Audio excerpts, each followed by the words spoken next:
Praise the Lord. Ngayong hapon sa tanan. Ngayong hapon sa tanang taga-Kabadbaran. Sa makakasapa niya na subcommittee aron sa pagbantala sa maayong balita nga mawang tulong sa Ginoo. Kung ato makita mga taga-Kabadbaran o kanatong tanan, grabe na ang mga dili maayong balita karon nga naa sa atong kalibutan. Bisita na lang ang atong madungog o makita na mga dili maayong nahitabo sa atong kalibutan. Ang ipasabot na dili maayong balita nga nahitabo sa atong kalibutan. Nasubo pa malaon nga ang kalibutan nagkanaan, nagkaanam, nagkabautan. Mana nga niya kami karon ng takna sa kahaponon aron sa pagmantala sa maayong balita.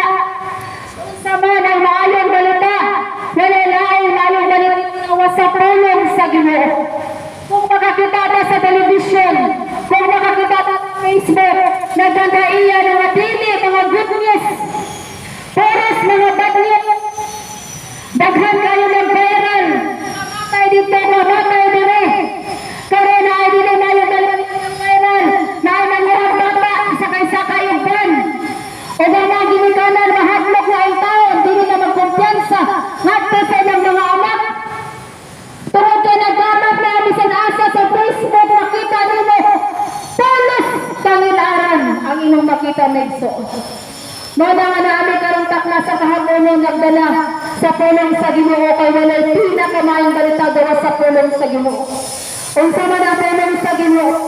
Ang pulong sa Ginoo naghatag kanatong kaluwasan, ang pulong sa Ginoo naghatag kanatong lagdag, ang pulong sa Ginoo maggiya kanato sa pagkinabuhi niya sa pagdamataron. Muna niyamin ng takna sa kahaponon aron sa pagsulti na igsoon tungod kay nagayon ang pulong sa Ginoo, hinusuli ang inyong mga sala kay hapit na maghari ang Diyos. Kung atong gabi na ang nahitabo, ang mga tao nalimin na sa pagkakasala. Wala na panahon diya sa ating Diyos. Pero adunay akong panahon sa pagbuhat sa kalibutan. Kung nagpasabot sa pulong sa Ginoo, na ang maayong balita mao ang makadala ngadto sa tao sa mga maayong buhat. O mga nagtakla sa kahaponon ng pulong sa Ginoo, hinulsulan. Unsa man ang angan natong hinulsulan? Ang tao maigsoon, mga taga-Kabadbaran, ang tao dili perpekto, ang tao masalayton, ang tao makasasala, o manay hinungdan nga nahilayo ang himaya sa Dios dito sa tao tungod sa hinabihan nga pagpakasala. Ato na doon kay naay grasya sa Ginoo. Ang grasya sa Ginoo, aningon siya, mianhin siya sa kalibutan. Tungod kay ang ginigitong pa, verse 16. Na ang Ginoo niya sa kalibutan, kay ang gihigog ang kalibutan. O kinsa man ang magtuo sa kalibutan, ang naaman. Iyang ginaan sa hamili nga dugo, tuod kay dili siya gusto nga ang mga katawhan na sa kalibutan, mahimulang diha sa pagpakasala, pinaagi sa mga buhat nga dili maayo, nga dili makapahimuot diha sa Ginoo. Ug may hinungdan na igsoon nga ang anak sa Dios, nagkakataw, aron ako, aron ikaw, aron kitang tanan, maluwas. Pinaagi sa kumunoy sa pagpakasala. Sa dinarihan si Jesus Christ sa kalibutan, wala siya magdala-dala o relihiyon. Sa dinarihan si Jesus Christ sa kalibutan, wala niya gibantala relihiyon. Tungod kay ang atong relihiyon, dili kaluwas. Ang atong relihiyon, dili kinanoy, hinungdan na makaatong taglangit, kung dili na inso na atong saktong relasyon na sa pangbuhay Diyos. Kung sa magituhan ni Jesus Christ, ingon siya, hinusuli ang imong mga sala, kay hapit na maghari ang Diyos. Ang ipangita sa Ginoo, adong na tayo mahinusul Espiritu. Sa isang paagi nga mga kaplag kag mahinusul ang Espiritu, sa dihang dawaton nato si Jesus Christ, sulod sa tukasik-kasik. Usay ang tao diniganahan mamatig tulong sa Ginoo. Usay ang tao ihan og tulong sa Ginoo. Naana sa di sila, nagsaba-saba na sa di sila. Tungod kay ang tao diniganahan og tulong sa Ginoo. Pero nga ganun magsurusuro, magbantigo, masanot. Ang tao maglan unsa na. Pero mag-isip magpapulong sa Ginoo. Ang tao murag allergic. Nga naman nagsuon. Nga naman ang tao wala may panahon Ginoo. Wala'y panahon sa pulong sa Ginoo. Ngayon pa ang pulong sa Ginoo magdalaman kaniyag kaluwasan. Ang pulong sa Ginoo magdala magkausap. Ang pulong sa Ginoo magdala magpanalangin. Pero nga bitin sa tao tungod sa sala na naliming sa tao may Ginoo. May nanitang nasaktak sa kapunon. Ngayon nila ni maulas talang sa Diyos. Kaya nalimo usap kami nga kabahin sa kaluwasan ng itanyag sa Ginoo. Kaya karon ang panahon sa kaluwasan. Mga nagtanyag ang pulong sa Ginoo maghinuson. Kaya hapon na maghari ang Diyos. Ayaw hinanda na makapsan ka. Ayaw mo minulaman na kinabuhi. O mo sa Ginoo makayong gag-ulahin ang tanan. Dili na to sayangan ang atong kinabuhi. Tungod kay binilhin kinatong kinabuhi tabangan sa Ginoo. Kung mag-ismot ang paghinuson, atong ginaangkon na kita sa kasala. Kung mag-ismot ang paghinuson, atong ginaangkon na kita masalay mo. Huwag ang sa buhaton, baguhin nato atong kasing-kasing o guna-guna. Baguhin nato ang atong pagkinabuhi. Sa dihang-dawato nato si Jesus Christ, sa atong kasing-kasing Megson, hatagan nato siyang panahon. Sa dihang kaniya, dili atang tagdakong panahon pero sa kalibutan, kaya nga atong panahon kung atong kalibutan ng isamahin mo na mga kakayangan. Iyan ang pulong sa Ginoo, ayaw ninyo higugma ang kalibutan o sabi sa unsa mga sa kalibutan, kaya kung wala na mahigugma. Sa Ginoo, ang inyong gugma naaras sa kalibutan. Do not love the world or anything in the world. If you love the world, the love of the Father is not in Him. Kung higugmaan nato ang kalibutan ng igsuot, wala kang mahigugma dahil sa Ginoo. Kung sa tinahigugma nato ang Ginoo ang kalibutan, una, wala may panahon dahil sa Ginoo. Kung higugma nimo ang kalibutan, wala may time diha sa Ginoo. Sa panahon sa pagsinta nila nga mga hinumdo nga Domingo na taday. Sa panahon na Domingo ang inyong hinumduman mo ato sa men, mo ato sa bisan asang dapit nga naligaw ang inyong kaugalingan. Dili ka excited na pagkasabado ang mga tanda kapag kaumaman mo simba ta kasagaran o mga tanda kayong mo sa yuta na ato takmel manoro ta. Daghan kag panahon sa kalibutan, buka sabot inyong gihigugma ang kalibutan. O wala nimo higugma ang sa kalibutan. Ang naghimo sa kalibutan, wala nimo higugma. Kinsa naghimo sa kalibutan?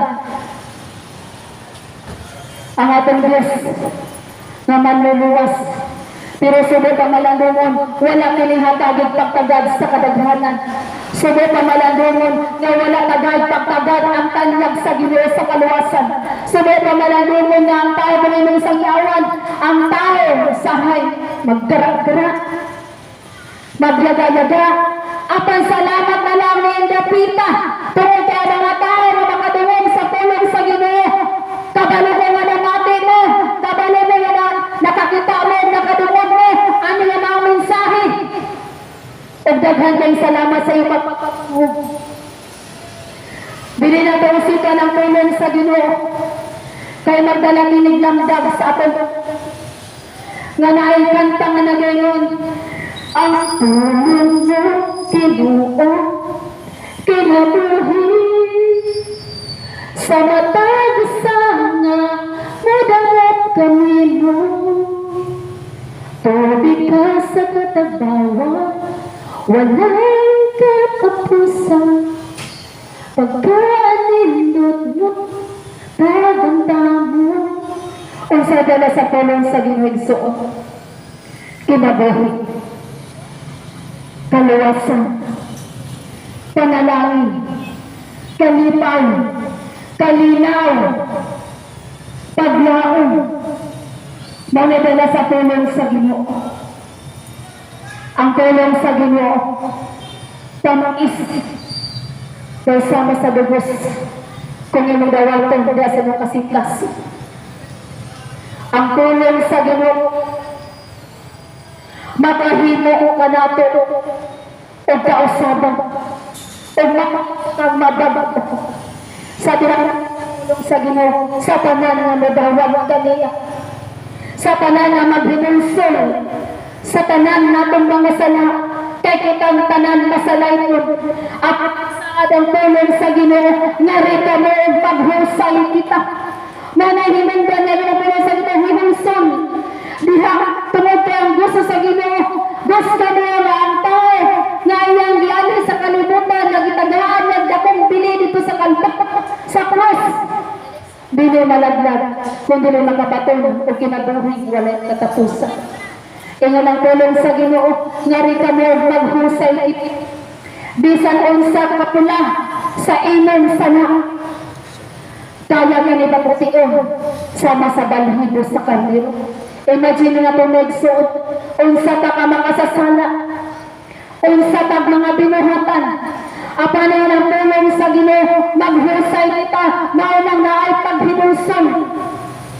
Kay kayat ang tanan pa sa iyon sa Ginoo, kaya ang atong Ginoo sa iyon, ang atong Ginoo pa, mahigugmaon.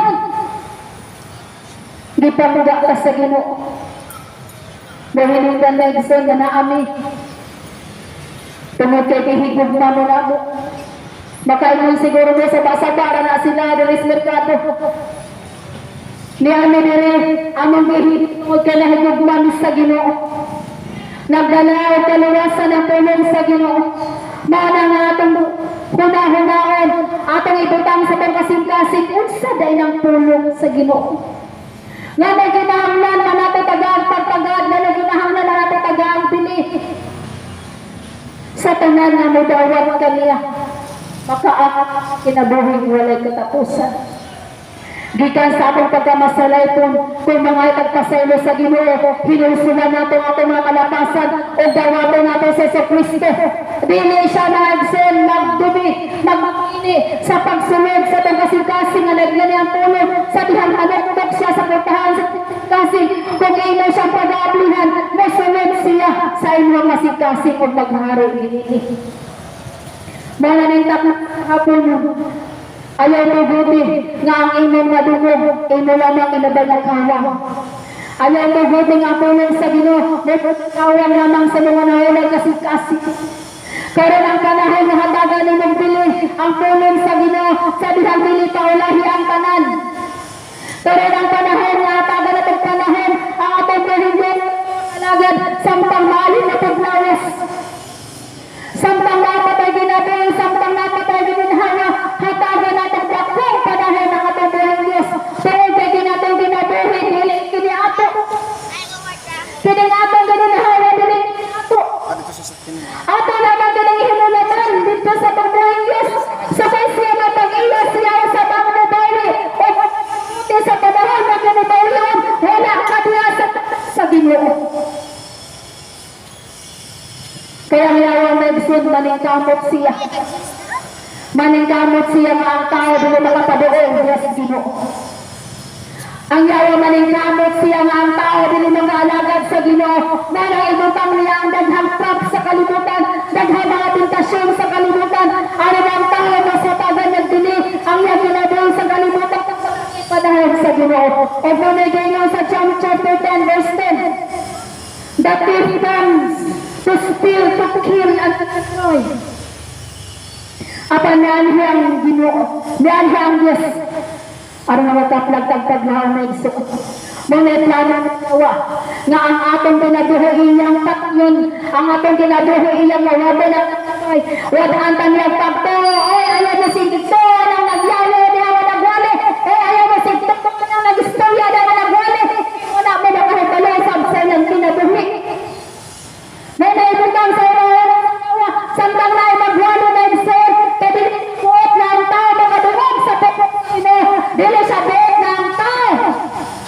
makabaton ng kaluwasan. Wala yung plano ng kalibutan. Diyan mo siya sa paglaglag. Laglagan niya ang inyong wala dili siya gusto na mangalagad ka. Dili siya gusto na masimba ka. Dili siya gusto na maampo ka. Dili siya naig ka. Kung sa manasabda natin sa destroy na igsoon, duduon ang duduon natin talag, kinabuhi o pagkatao. At ang salamat sa grasya sa Diyos, ingon siya ni Anhi ako, aron na kakapatid sa mga kinabuhi, makayaon. Ang plano sa iguba ni Jesus Christ, ang plano sa yaya, gibigkang ni Yesu Cristo. Ingon siya ni Anhi, aron nakabatid kami kinabuhi, madagayaon. Kinsa ba di malipay na nagsuon nga makabatid kag kinabuhi madagayaon sa unsang paagi sa dinang dawaton nato si Jesus Christ sulod sa kasikap.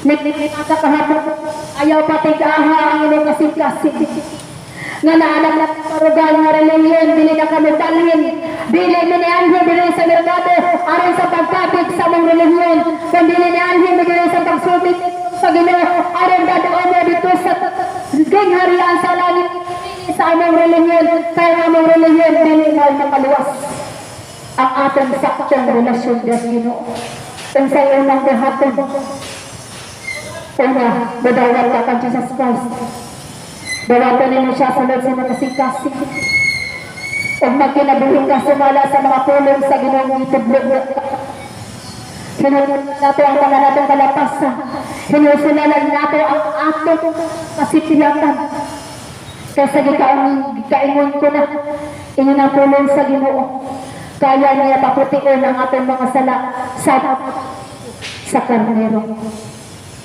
inunaanan ng Diyos may suot sa kalimtan na ang bisan unsan atong kalapasan o kasipiyatan kaya niya kalimtan ang atong mga buhay sa daluduhon kas Ginoo o wag hinusulta sa atong buhay Diyos mga nintak na sa haponon ang solusyon maura gayon ang pagkaduo sa Ginoo maalagad ka sa Ginoo masimba ta sa Ginoo maghatag panahon sa Ginoo maghatag tagbigayon sa Ginoo nga naitang tangan gayon hatagid yun si Jesus karon nga modumala sa kinabuhi mo tagaan na to siya panahon nga magdumala o magdumala sa atong kinabuhi tagaan na to siya panahon nga magduminar sa atong tagaan mo siya higayon na magmando sa kinabuhi na maghari siya sa kinabuhi manalingkap na sa pangapunon pulong sa Ginoo nagatututututu sa inyong kasing-kasing nalingkap na sa kahaponon ayaw baliwala ang naigsoon sa pananak ayaw baliwala ang pulong sa Ginoo ang pulong mo ingon siya your word is a lamp unto my feet and a light unto my path kung naakaman mo rin sa kahintang wala ka sabot kung naakaman mo sa kahintang manaliskurahe naakaman ka rin sa kahintang hantang giantos dagang talatian dagang pagsulay ingon ang pulong sa Ginoo siya ang sa atong akanan siya ang lamdag na magtulto sa atong mangit-ngit na agianan kadari sa kalibutan grabe kangit-ngit o wala laing makahatag o kahayag makahatag o paglaog dawas lamang sa atong buhay mga giawhag ko taman sa nakadungog ani among lanod sa kasidya akong gihango ang inyong mga igulungog diha sa mga pag-ampo. Hallelujah, Jesus. Amahan nga balaan Ikaw ang Diyos nga magpasakatan sa kamigayunan ng tapna sa kahaponon nga diin kami nakadungog sa ibang mga puno mo Diyos. Nagpasalamat kami Ginoo nga ikaw ang Diyos mag-aabli sa tanang igulungog sa tanang aliakaron taman sa nakadungog, taman sa nakakita. Ikaw ang Diyos, Holy Spirit nga mamuhat sa lamakakasing o gumawa nga ang ilang mga dudungog, pili mo na tagakawang sa ilang gumawa kasing-kasing. Wala dapat ang buhat sa kaaway sa pagsarado sa ilang dulungan, sa ilang dalungan o gawang pulong mamuhat sa ilang kinabuhi sa pangalan ni Ginoong Jesus. O salamat Ginoo sa tanan nga nakadungog karon nga namati nga tinag-anay kayo nga naminaw. Ikaw ang Diyos magpanalangin kanila Ginoong Diyos. Wala mi nang asahay kung kinsa sila, wala kayo kung sa ilang mga ginang kinabuhi. Ginoo, ikaw ang Diyos magdalag kaluwasan.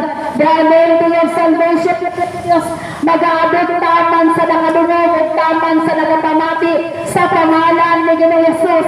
Inyong taga-silyuhan ng mga pulo mo Diyos na maghari at mamuhat sa matakusang na nakadungog ng takna sa kahaponon. Ino ang tanang mga pagdaig o ino ang tanang mga pagpasalamat sa pangalan ni Ginoong Jesus. Among Diyos sa kamang bugtong maluluwas. Amen. Amen.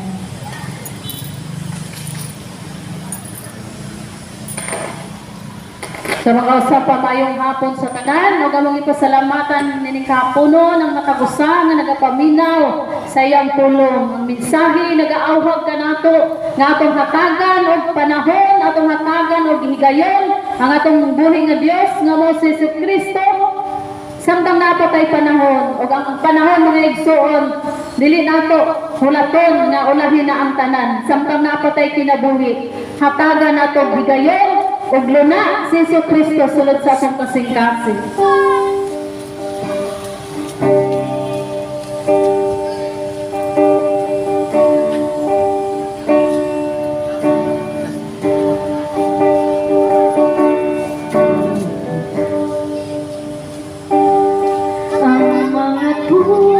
Sa imo kinabuhi ikaw nangita maangko mo ang kalipay nga dili mo lubak ang kalibutan way laing idali kagon o kapagyasan lang hatagin higayon si Jesus karon namudumala sa kinabuhi mo. Siya lamang ang nasayo sa gihandong sa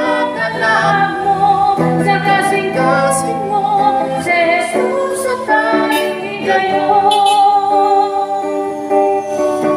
Hatagin higayon, si Jesus karon namudumala sa kinabuhi mo.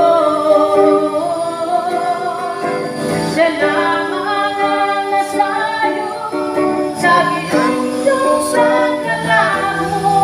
sa kasing-kasing mo, si Jesus sa tayong higayon.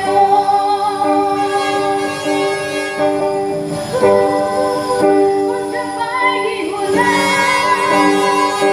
o nakapugon, siya ang dalan kamaturan o kinabuhi o hatagin higayon. Si Jesus karon namudumala sa kinabuhi mo.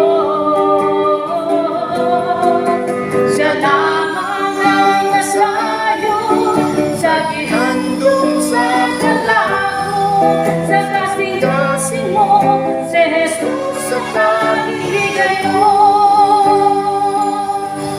Sa kasing-kasing mo, si Jesus sa tayong higayon.